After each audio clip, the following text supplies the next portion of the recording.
I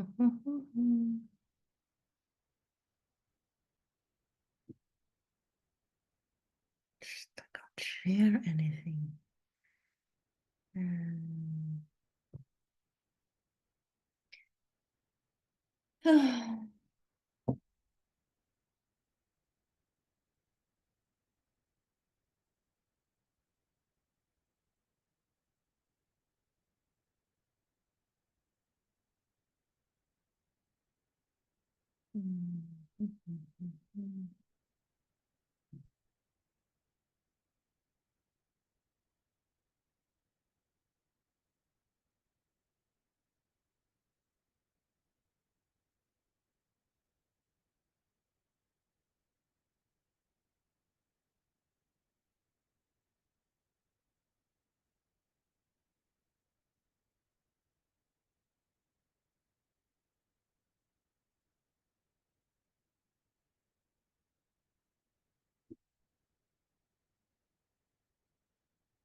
Okay. Hello. Hello. Sure if people if people are aware that this is happening. Yeah, I think now. Oh, okay. I have just messaged Carmen because I'm not able to screen share. So that's so I hope she gets my message and so I can screen share. I was just looking for, yeah, okay, I will wait. I was just looking to see if there's a vocabulary list in the folder, but there is not. So let me see. I wanted to share something in the shared folder, but maybe you have Google Drive. You have Google Drive on your machines? I'm not looking at you. I was looking at the text, so I don't see. You have to say yes. Okay. So, well, if you open, if you open Google Drive, there's no list, but there is this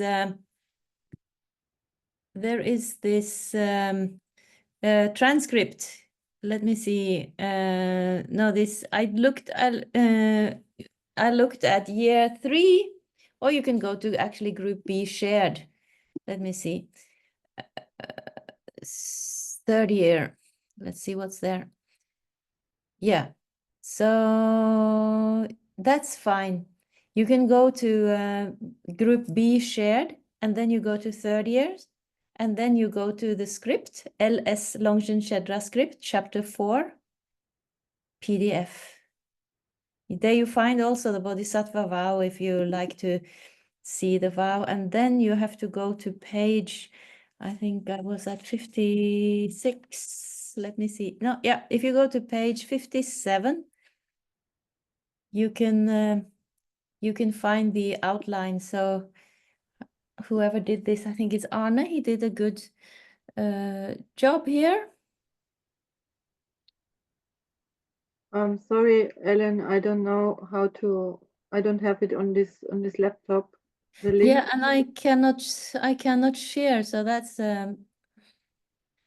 let's see now if they have changed the setting. Can you share it in the email? Can I share it in the email? Can I share it in the chat here? Is that possible? Yeah, I don't know. Let me do that.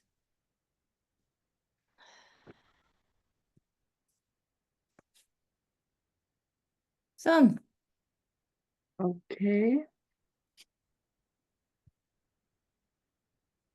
Yeah. see, now you can see it, yeah? Mm-hmm. Yeah, that was smart. So here you can see an outline, and there was at the beginning, before that also, on page In the script. Yeah, in the script you see on page 57, right? You can go to page 57.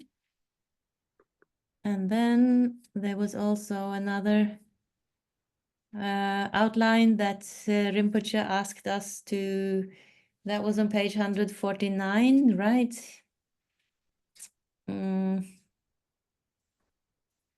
That was, yeah, go to page 24 first of 24. that document, yeah. Because Uh-huh. this is what Rinpoche asked us to do in the beginning, right? So here Arne writes, he writes this. This is about the outline, right? The outline that we are studying. So it's always good to go back to the outline, and the Khenpos and the teachers, they always do that. So we know where we are in the text, and we kind of have the whole logic with us at all times. So here Longchenpa says, my discussion of the third path, that of the Bodhisattva. So we have gone through all the other paths. We have learned about the Buddha nature. And now we are discussing the Bodhisattva path. It has three parts. The nature of the spiritual potential, the basis, which we have just studied, the method by which the spiritual potential arouses bodhicitta, and how the stages of the paths are traversed. And then he says here, okay, now I can share actually. Okay, let me share. Hi, Carmen. Hi. Thank you for letting me share. Let's Oh, see, no. sharing is Okay. turned on. Oh, no, I'm not able to share still. That's weird. The host isn't allowing multiple presenters, but it's okay. I think people have it now. Anyway, I think people have it because I sent them the outline we're discussing. So Arne says, this is an important outline. The aim of the Longchen Shedra is to build knowledge so that we know where things belong, in which room, etc., in the kitchen, in the living room, or in the bedroom. So funny enough, Rinpoche was repeating exactly this in the teaching today. So he must be very consistent with his teaching from one year to the next, because he was saying that. And, you know, oh yeah, now I'm the host. Maybe now I can share. That's easier. Yes, I can share this one. But you don't want to see this because that's my email. So now you can see this. This is an important outline. The aim of the Longchen Shedra is to build knowledge so that we know where things belong, in which room, the kitchen, the living room, or the bedroom. So why do we have to learn about many different philosophies? We need to understand the philosophy that is not mistaken for reality, and that is able to establish the path.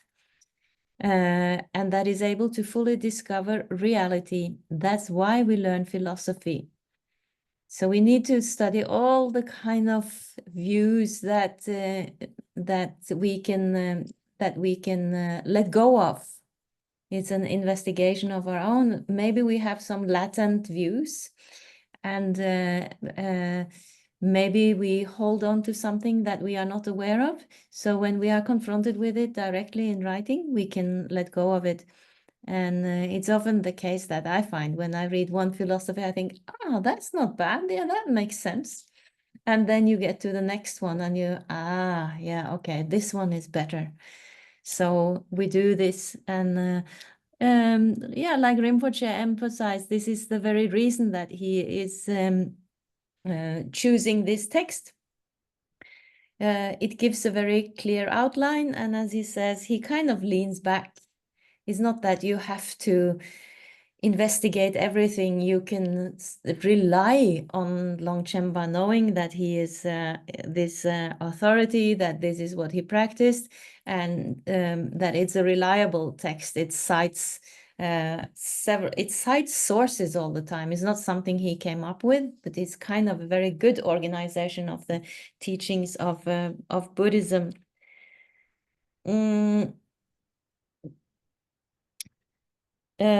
So to know these lower paths and to lay the whole foundation for what Rinpoche talked about, the higher trainings. So far we have done all the groundwork. We have learned about the mind. We have learned about emptiness, about the two truths. So without the two truths and Madhyamika, we can't really learn about Buddha nature. So there's a reason for this, that we are not falling into a kind of view of grasping to Buddha nature as some kind of soul or something it is not. So we need to lay this groundwork of Madhyamika and the reasoning first, and then only we can introduce the Buddha nature, the foundation of the higher trainings.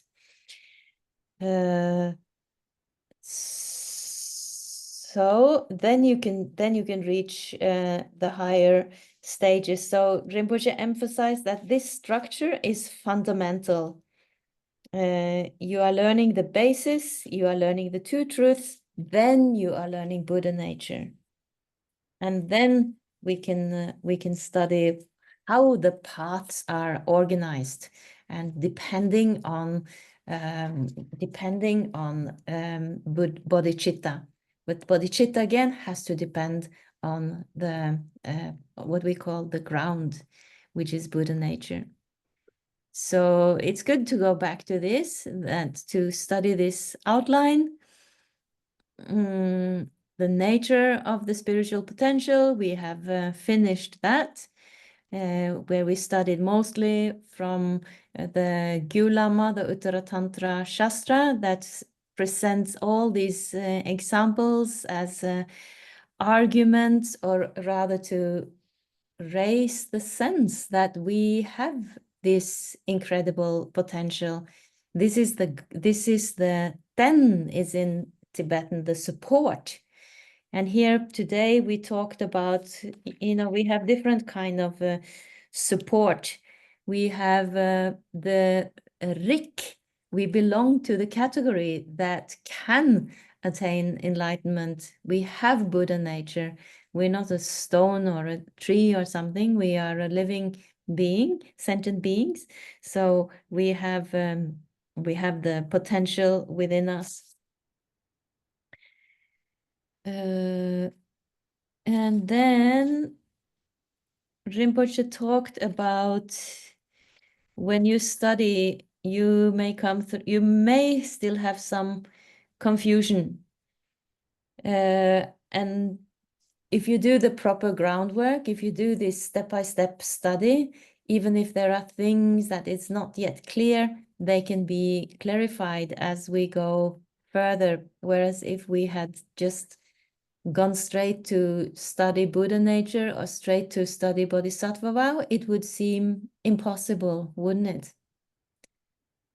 To arouse something that like bodhicitta, or even think that we can give rise to this intention, unless we knew, or unless we were convinced that we have the potential within us, and unless we knew that this is not some kind of superstition or some kind of positive thinking or something, because we have first studied emptiness and Madhyamika, and before that we have studied the very foundation of Buddha and the Buddha's words and way of thinking and ways of knowing things. So we've studied our psychology, the mind, the different approaches that people have taken through the times to determine what reality is, until we have reached the ultimate understanding of the Madhyamika, the ultimate assessment of reality.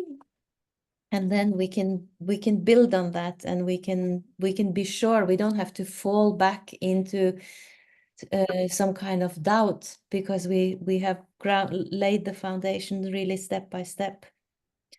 So Rinpoche says you get a level of confidence, and then you realize, well, now it's time. Now I don't have to clarify or study or have any doubt anymore.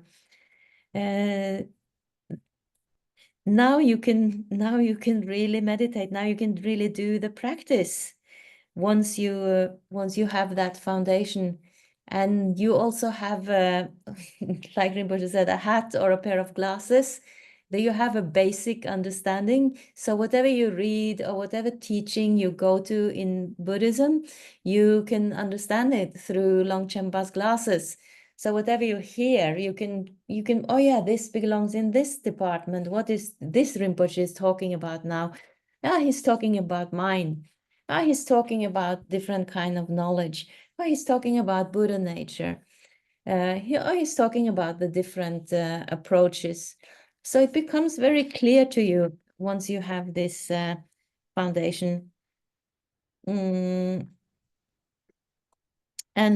what you have to do once you have the foundational confidence, then you can really engage in the meditation. Now you have trust, and now you can approach samadhi. You could put this learning into action because you won't be disturbed with doubts. So like Rinpoche said, that can be a big obstacle if you're disturbed by doubt. You think of if you're a beginner and you decide to do like a month retreat or even a week or something, and you don't have the foundation, it will probably not take very long before you are overwhelmed by doubt and you start to want to do something else. So again, Rinpoche said that if you want to practice, you need to learn these three steps that are outlined here, or these three topics that are outlined here: the nature of bodhicitta, what it is, and how to arouse bodhicitta, and then the stages of training. So the trust in the path, that there is indeed a path outlined. I didn't know Rinpoche could drive, but apparently he can. So yesterday, when Rinpoche was not here, we talked about the bodhisattva vows. So that's like, so acting or practicing without knowing these vows is like, driving, not knowing the traffic rules, unless you're in Nepal, because there are really no traffic rules. So that would be like, just trying to practice without knowing any rules. So you can be, before you have the bodhisattva vows, you can break rules, not in a kind of innocent way. It's a whole different thing when you know what the rules are, then you know when you break them. So, and then Rinpoche talked about you could also have an ego, or before you know the bodhisattva rules, not the bodhisattva rules, the bodhisattva vows, you might even think, that, oh, I'm a pretty good practitioner. I do this every day. I do this. And but once you realize that there are some vows to relate to and to keep up, it's a whole different story. You realize that there is so much further to go if you can live up to these kind of vows and put those into practice, like constantly practicing the paramitas, for example, as compared to not being aware of them. It will be very different kind of practice. Then we discussed the basis, the different approaches to the basis for the Bodhisattva vow.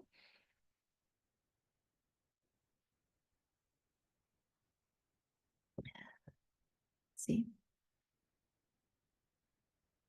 What does it say here now? We are focusing on the path.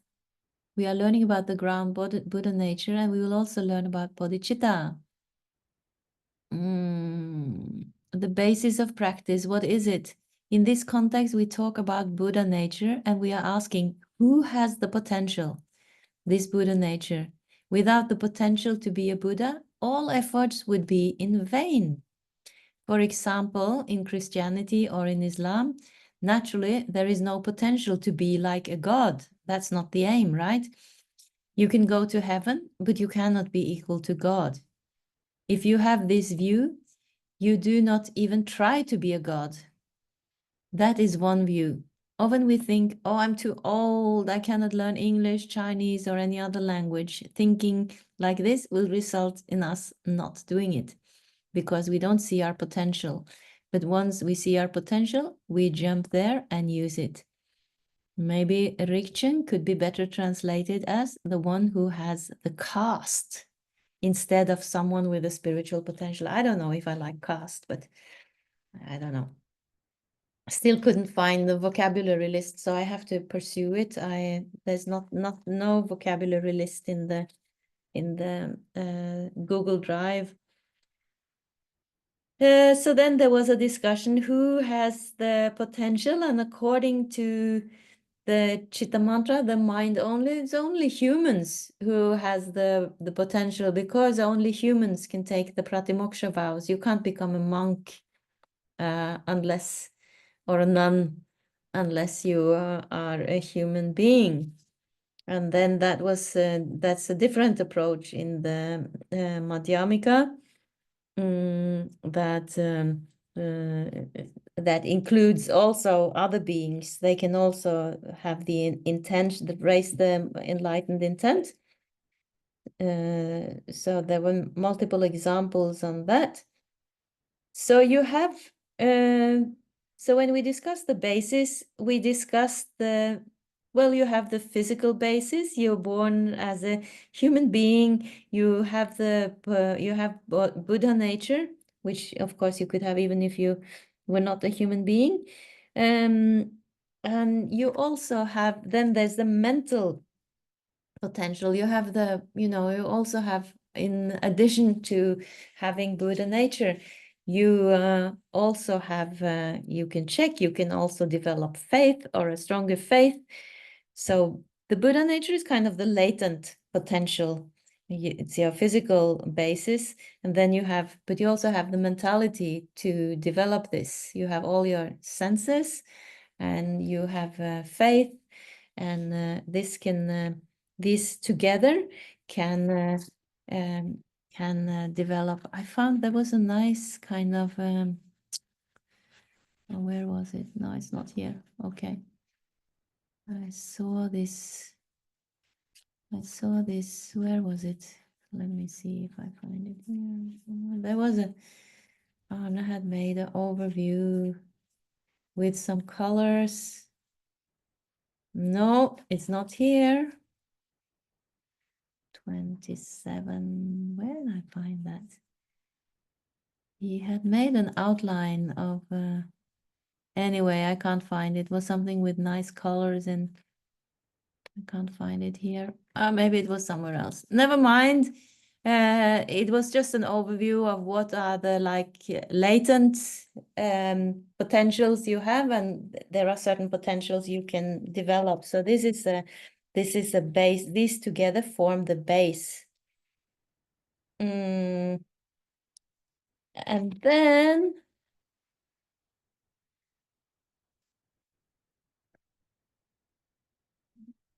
And then we go on to the method. Did we discuss that today? No, we didn't go that far. We just talked about the nature of and for those of the Bodhisattva families, the permanent utterly.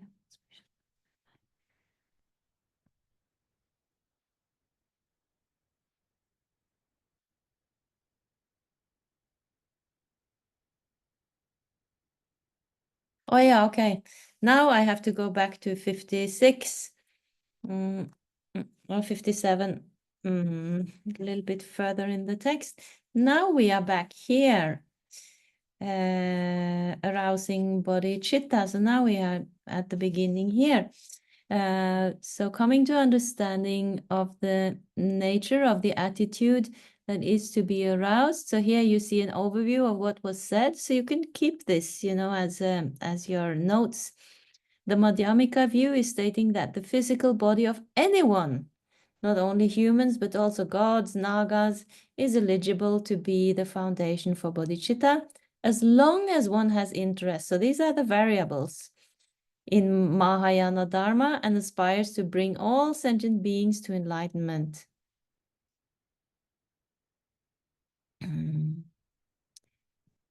How the attitude is aroused in light of this understanding. So, you know, basically you need to have the understanding and then you can arouse bodhicitta. Then the stages of training, and these are the topics we will study. I guess we will we might finish that in this retreat. The first part has two aspects, the foundation and the nature. We have the physical body, practically speaking. In the Ngondro practice, we learn about the 18 qualities of the precious human life. So this is part of our foundation. We generally say that we have the time and conditions to understand and practice the general Dharma. But here now, it is very important to check. I guess you've all done this, Ngondro, practice the outer preliminaries, the precious human life.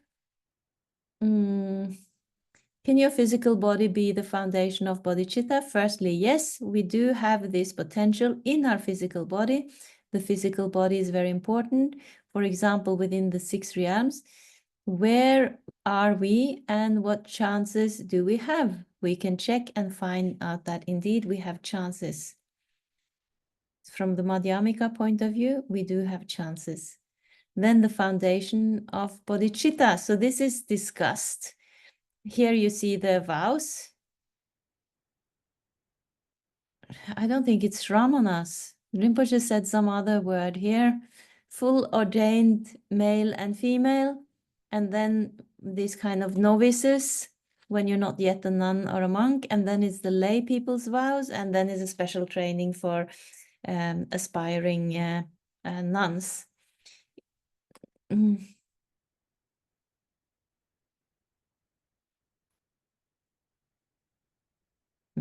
Only 3 continents. Okay. Yeah. So then are citations that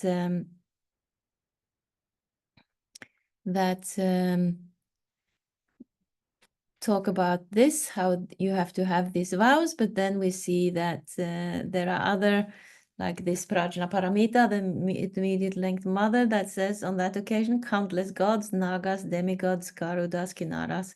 So they also took the vow.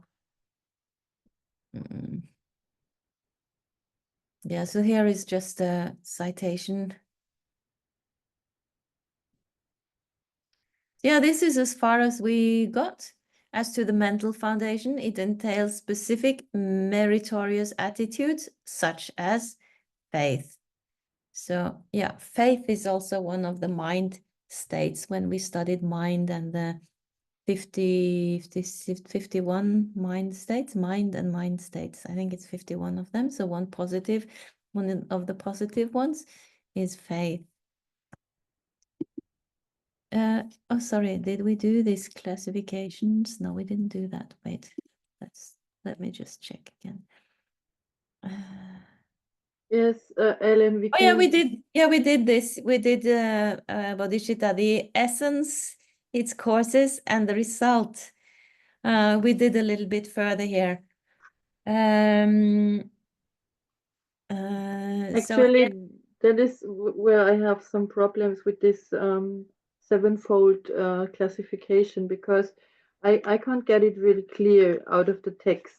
Because first it says there are 2 possible aspects, intentional versus actional. That was the one. And then it says, you can also say relative versus ultimate. It was another Mhm. one, but Mm. then it goes on, and then there is a threefold classification, like in purification, stabilization, Oh yeah, and sublime knowing, I think. yeah. And those are three, okay, and then Yeah, there come another three, but not four. It says in the text there are four, but I can't find four. I find only three. Um, a Bodhicitta, fourfold. Those on the path of accumulation and linkage arouse bodhicitta with dedicated intent. That is one. yeah, The first two of the 7 spiritual levels arouse bodhicitta with completely pure altruistic motivation. That is 2. Those yeah. are the 3 pure spiritual levels arouse bodhicitta that is fully mature. That is 3. For those on the level of Buddhahood, the presence of bodhicitta is based on the fact that all Ah, obscuration. okay, okay. Yeah, I Now I guess, got it. sometimes Yeah. it's like that. They say they say 4 and you can only find 3. But anyway, we have all these different classifications uh, mm, of essence. I just think it's also even strange that if you talk about essence, you divide it into more aspects. I thought essence was like more condensed than that, but here you have an essence in very many different aspects. So characteristics, but here you needed to, this I think was important definition that you need to yeah, that you need to know. It includes whatever is subsumed within the attitudes of aspiration and involvement, which are expressions of one's desire to attain perfect enlightenment for the sake of others. That is the essence of the 6 transcendent perfections.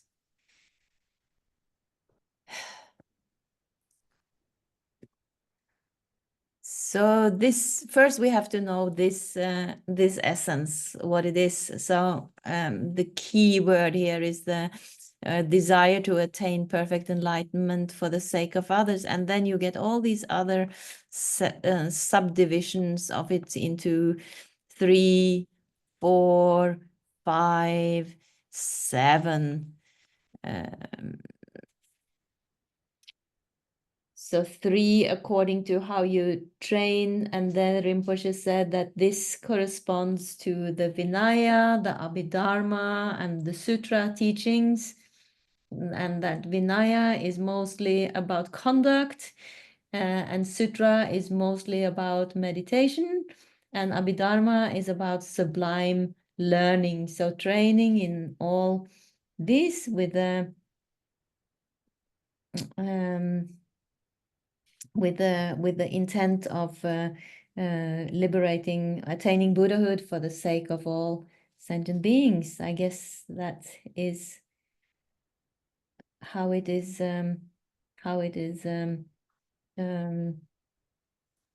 divided here. And then in the fourfold is more about the progression of bodhicitta according to the paths. So the first one, yeah, the threefold is more aspects. So you can progress in these 3 kinds of discipline. So you could divide it like this way, like vertically. So you train in these 3 disciplines. And then the second one where you divide it in 4, it's more of a progressive division into the levels of bodhicitta, how you progress according to the paths. I think that is what it means. And then, no, sorry, not according to the paths, but according to the levels, the paths and the bhumis. And then it's the 5-fold division. It's again It's again classified according to the 5 paths, so it's a little bit overlapping with the fourfold classifications.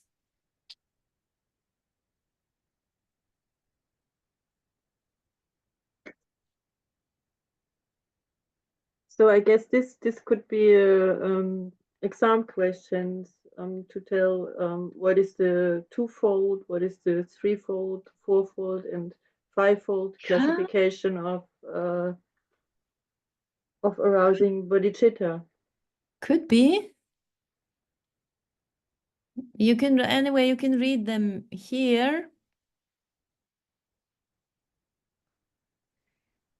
7 classifications of bodhicitta. So here you can read them. Twofold classification, relative and ultimate. So it could mean 2 things. First, it says, you know, as the of aspiration and involvement or action and intent. And then it could have 2 connotation, like relative and ultimate. So both can be bodhicitta. This is more language based. It can have 2 meanings. And then the threefold progression within these 3 disciplines. And then fourfold classification according to how far you are along on the path and what kind, the quality of bodhicitta. Here, what this is. The first 2 paths, path of accumulation and path of preparation, are put together as one. During those paths, you are not seeing emptiness directly. That is one zone. Like Rinpoche said, then you are relying on inference. The entire bodhicitta of intention and application is one zone. Those on the first and to the 7th spiritual levels arouse bodhicitta with a completely pure altruistic motivation. So that's after the path of seeing. Then you're on the first level, right? The segments from the 3rd path, the path of seeing, until Buddhahood is divided into 10 bhumis. The first 7 bhumis we call madak, impure. These 7 are again one zone.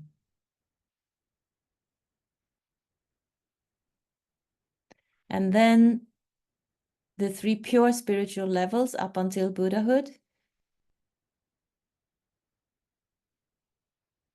And then you have those on the level of Buddhahood, where all the obscurations are cleared.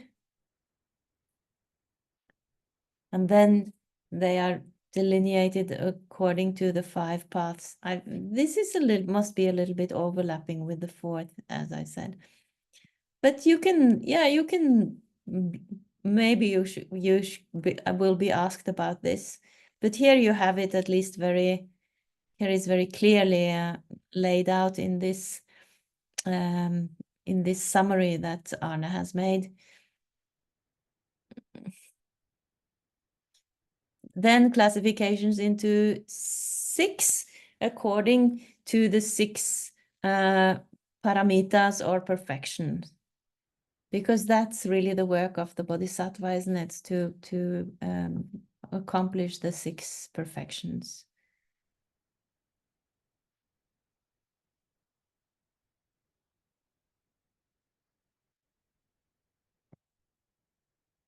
And then 22 analogies.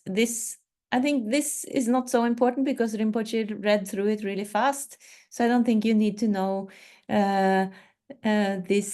all these examples, 22 analogies. That I don't think you need to know. But that it can be delineated in different ways. Yeah, we don't need to. He writes a lot about it.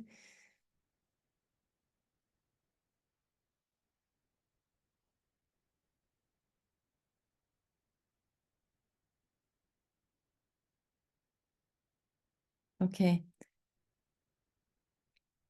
Here it says at the end,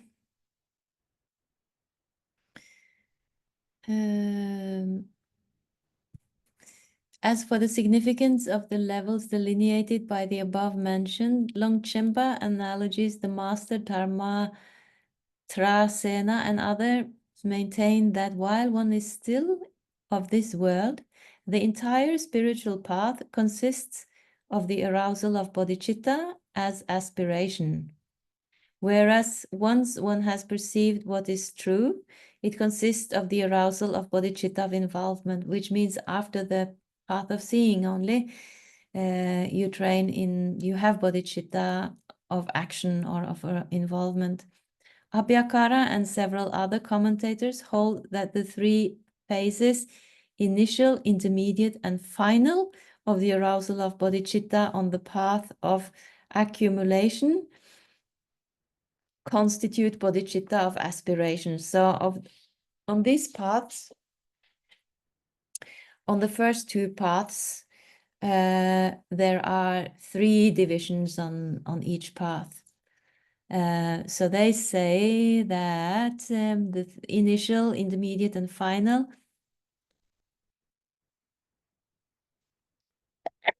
so they say differently that the paths, the three stages on the path of accumulation constitute bodhicitta of aspiration, whereas all the other 10 analogies taken together from the path of linkage or joining illustrate bodhicitta of involvement. So there are different views, yeah. So here they say that the intention and so forth, the attitude of aspiration is threefold.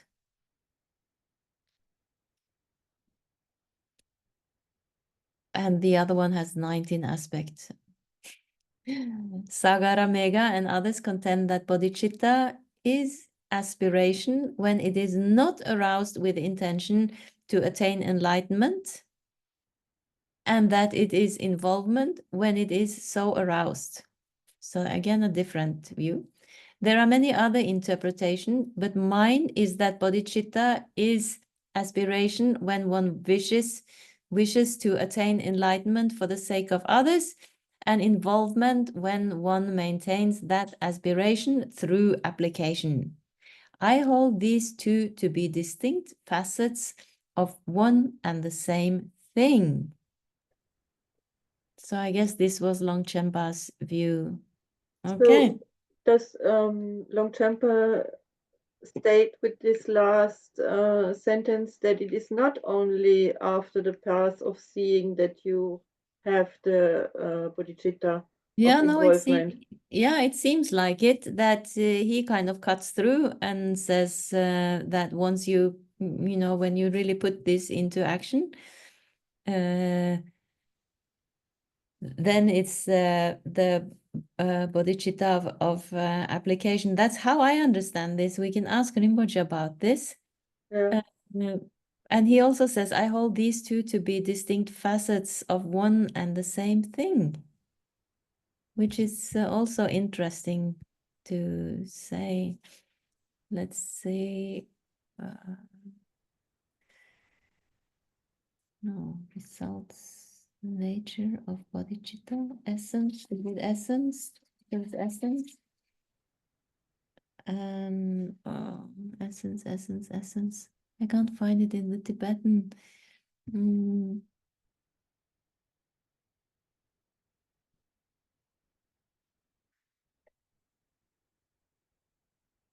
Sungye.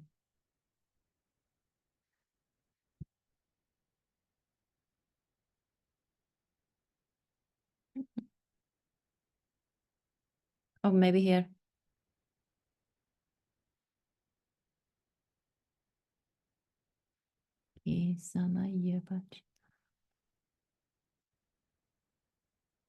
No, I can't find it now. I have to look in the Tibetan text what the translation is there. I can't find where I have courses here. I was looking for that. But don't you think we stopped at that? Yeah, we Point? stopped. I think we went up to courses, didn't we? No. We didn't? Okay, we stopped before that. I don't Okay. I don't know. I don't know. 177, yeah, maybe that's my last. 179 is my last. Um, 179 is my last notes. So I guess we're at.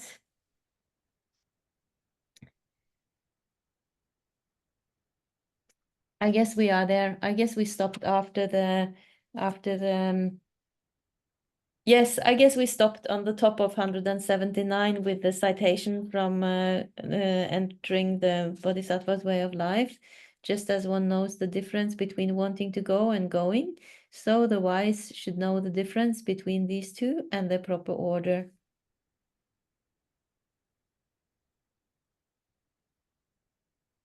Yeah, I think that's where we stopped. Yeah.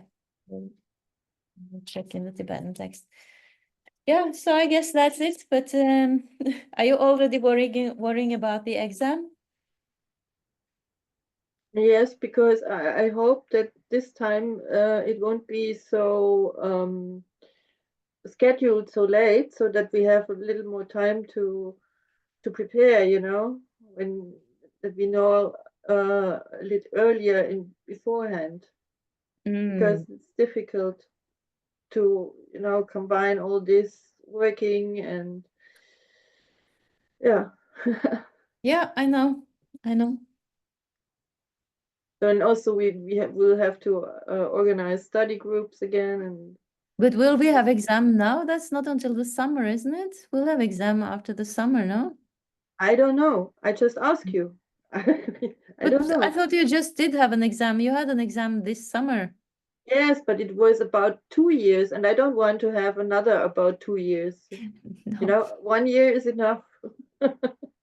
Yeah. No, I'll ask Carmen. I think we should have one exam probably after the summer, after the Okay. summer retreat. We can't have, twice a year because we have to learn something in between. So Yeah. we should have one on Buddha nature and bodhicitta because I guess we will finish this chapter during this retreat, maybe, and then we will start on chapter 5. Then we're on a different topic. Then we're on the month on Tantra. Mm-hmm. So So we would have the exam before that, or yeah, I think we should. We can't have yeah, so much material. It's yeah, impossible because yeah, this is also so detailed. So I think we should have an exam just, based on these chapter, Buddha nature and bodhicitta. That makes sense. yeah, makes sense. Mhm. Okay, so I have nothing new to say. I just think it's good to, it's a technique from the Shedras that they always have this review class, not because I'm so smart, but because you need to hear it several times, how the penny drops, how it seeps in. So that's it. Yeah, I think I will a lot more times how the penny until the penny drops. Because while we're reading, okay, some parts seem quite clear to me, but then I forget and mix it all up. So Yeah, so go read the outlines again and yeah, again, then it will be clearer. That's very important because the text, the Shastra text, they are like that. It's so many divisions and subdivisions. Even the essence has 3 divisions. yeah, I know. So that's what the Khenpos do. They study the outlines and then they can explain and then they remember all the verses and they cite. And so, yeah, we need to study the outline. Yeah, it's a good text, but it's also very detailed because I think Longchenpa is very democratic. He Yeah, he brings in all these other views. So, Buddhism is not easy. It's not a fundamentalist religion. Then you have to, we could study fundamentalism. It would be much easier. no, thank you. But, But this is very vast and it takes in all the different viewpoints and yeah, it's complex. Okay, I Okay, will thank you leave very it much. now. Yeah. And yeah, very good.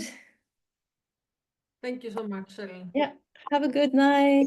Good night to Okay, all of you. bye.